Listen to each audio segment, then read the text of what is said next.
Urdu digital school में खुशामदीद।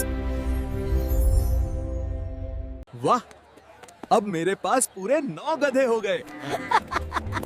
इनका अच्छे से ध्यान रखना बेटा। 9 गधे ले आया हूँ। अब तो मजा ही मजा है।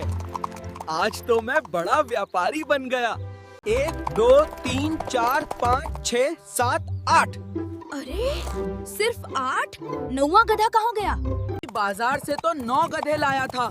एक गधा रास्ते में खो गया। अब मैं क्या करूं? अरे बबलू, तुम इतने परेशान क्यों हो? मेरा एक गधा खो गया।